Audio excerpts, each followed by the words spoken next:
un cœur meurtri aujourd'hui qu'on se retrouve pour faire ce point de presse. En vertu du préambule de la Constitution sénégalaise, le peuple du Sénégal souverain profondément attouché à ces valeurs culturelles fondamentales qui constituent le ciment de l'unité nationale. Convaincu de la volonté de tous citoyens, hommes et femmes, d'assumer un destin commun par la solidarité, le travail et l'engagement patriotique. Considérant que la construction nationale repose sur la liberté individuelle et le respect de la personne humaine, conscient de la nécessité d'affirmer et de consolider le fondement de la nation et de l'État, affirme son adhésion à la Déclaration des droits de l'homme et du citoyen de 1789, aux instruments internationaux adoptés par l'ONU et l'Organisation de l'Unité africaine, notamment la Déclaration des droits de l'homme du 17 décembre 1948. Vu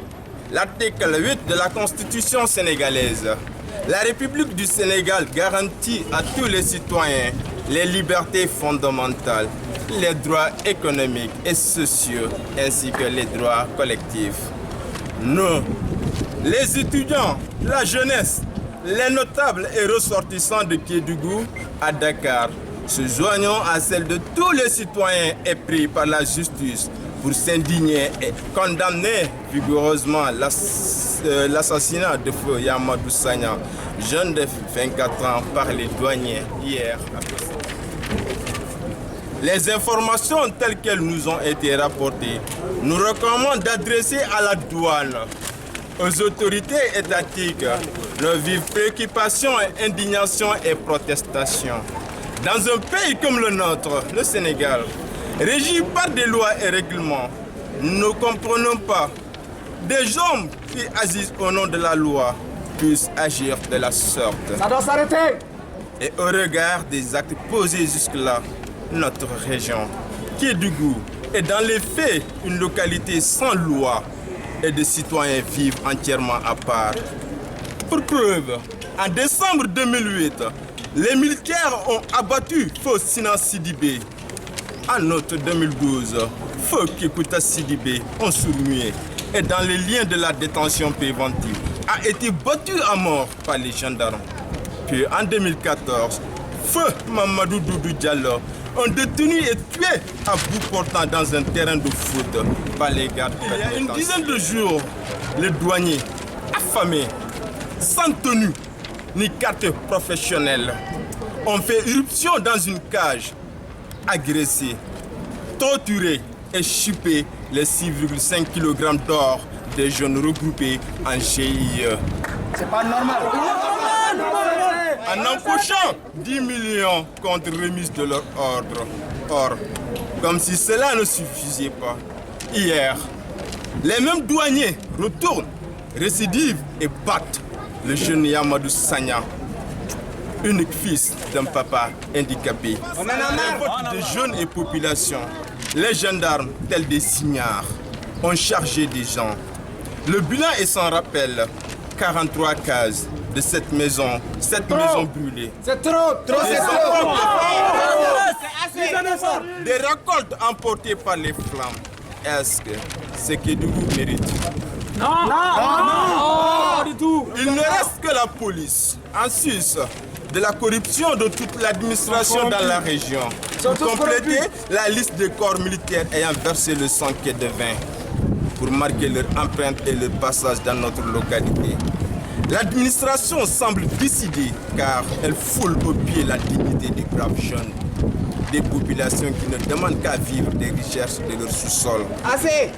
Il y a un pillage organisé par l'administration qui, à travers leurs méthodes barbares, tente de réduire au silence les personnes.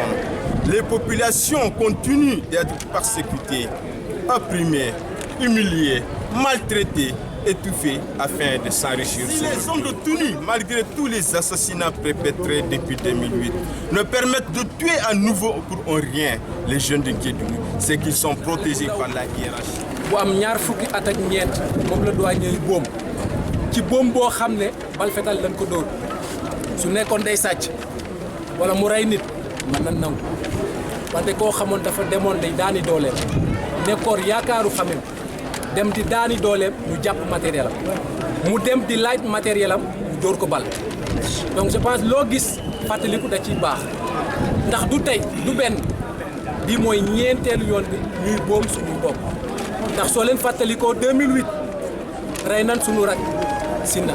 ba tey mënuñu loo wax fi la jóg soo fàttalikoo tam 2012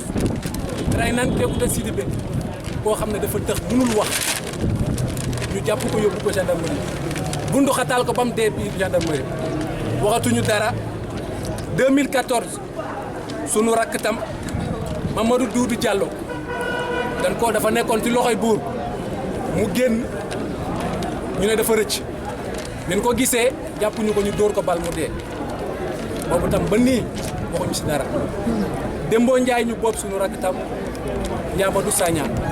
ñu ne nag lii dafa war a dakk ñëwuñu pour rey ñëwuñu pour ñax parce que soo leen gisee dafa sama xol a fees metti nañu ñun nag danoo nekk Kédougou mais yaakaar na ni ñun bokkuñu ci Sénégal. Ah oui. Ah oui. ñun benn bis mas naa dégg benn ministre wax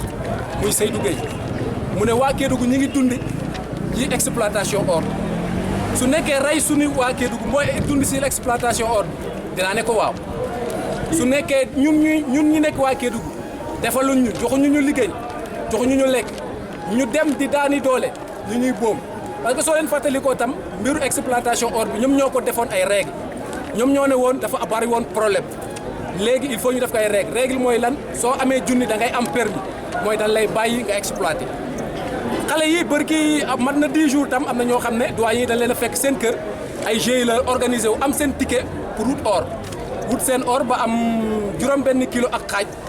doyen yi ñëw fekk ko fa jël bi ñu demee coow li bari ñu dem gouvernance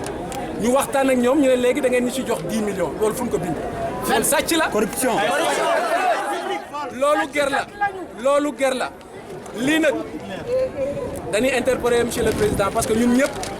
yaakaar nan ñun ba tey ci liñ jàpp ñun ba tey Sénégal lan bokk li ba tey ñun loolu lan yaakaar lii na dakk bu amati ay jeunes lan ay yaakaar lan parce que soo xoolee ñun boobu ñëpp ay yaakaar seen famille la ay yaakaar lan yóbbu te nag lii dafa war a dakk beneen bi mooy ñun waa jeune Kédougou tey lii point presse la rek mais di ngeen ñu déggaat bi mooy dinañ woote waat ñëw parce que lii tey dañ ko improviser point de presse la rek mais ci jamono yu néew incha allah dinañ woowaat presse bi def benn marche boo xam ne lii dañ koy dénoncer ndax lii doo Nous disons non. ba pare nag lii du des impuni fii ba ay lu mu mën di kii ñun dinañ ko suivre ndax ki rey kii dinañ ko teg ci yoon ndax Sénégal mënoo nekk di rey ñu bàyyi la su mel ni Sénégal justice ku ma am ndey ak ku ma amul ndey fi nekk ñun doomu baa doole yi dañuy rey du mujj fenn parce que tey Sénégal dégg nañ fi gis nañ fi koo xam ne ay doomi buur lan ñu def lu leen neex kenn du leen laal kenn du leen def dara mais ñun dañuy boom soo xoolee Kédougou li tubaab naan un mendiant assis sur une mine d'or mooy ñun danoo ndóol te soo xoolee suñu suuf yëpp jama or la loolu xam nga neexut a dégg ndax ñi ñu jiite dañ ko def dégul ci yoon ndax je me rappelle bien président Macky Sall bi muy waat campagne waxoon ne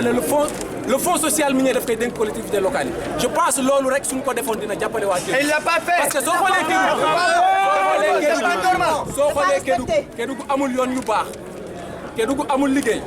Kédougou day am problème ndox mois de mars soo demee Kédougou pour nga am ndox te li gën a ñaaw mooy Kédougou am na dex xam nga loolu neexut a dégg Kédougou am na dex ba pare Kédougou di manqué ndox loolu je pense soo jàpp li naan soo saraxul gumba bàyyikaat yalwaana sunu or la parce que soo xoolee yëkkati nañ fi ay village yëkkati nañ fi cimetière fu ñuy denc suñuy maam ak i maamaat yëkkati leen fa ñun joxuñu ñu liggéey defaruñu suñu dëkk ñun ñu dem di daan suñu bopp suñu doole ñu dem di daan suñu doole ñu ciy boom yëpp richesse bi la ñun waxuñu ne richesse bi or bi ñun waa Kédougou rek ñoo ko war a moom déedéet waxuñu loolu ndax lépp Sénégal lan bokk wante dañ ci am cër parce que soo xoolee suba xam nga tey or bi rek mi ngi génn nit ñi noppi ni xaalis baa ngi génn ñu ngi wax mais suba premier inconvénient yi ñun waa Kédougou ñoo koy subir les maladies. parce que soo xoolee mercure bi ak produit ni exploitation or xam nga tey feeñul mais fii ak 10 ans dina ay feebar dina génn Kédougou te ñun rek ñooy lay dal bala mooy dal kenn ñun lay dal li ñu fas yéenee def mooy tey dañuy toog waxtaan mais bis si kanam incha allah bëgg nañ organiser benn doxu ñax parce que lii du dafa war a dakk dafa war a dakk ba pare justice sera faite lii bëggatuñu mu am Kédougou te bis ni ki tey tam nan considérer ñun waa Kédougou la Kédougou mooy Sénégal lan bokk Sénégal lan bokk comme yeneen dëkk ñëpp li ñenn ñi war a am ñun moom lañ war a su nekkee tam bokkuñu biir Sénégal lañ ñu ko wax parce que région la région boo xam ne depuis ñu élire ko en région amul benn infrastructure amul amul yoon amul doole ñun waa Kédougou exploitation or ci day li muy dugal ci budget ñi budget bi ñun ñu ngi participer ci budget état bi donc mënuñu comprendre danoo am or état bi ñëw di jël xaalis boobu di ko yóbbu feneen ñun mënuñu nangu loolu au moins une partie nan ko defar suñu dëkk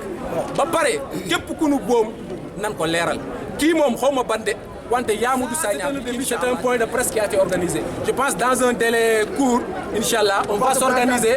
pour demander à organiser une marche là où tous les fils de Kédougou ressortissants et les sympathisants et les gens qui veulent dénoncer l'injustice et les gens qui veulent dénoncer la corruption vont se joindre à nous pour qu'on organise une grande marche ici au niveau de Dakar.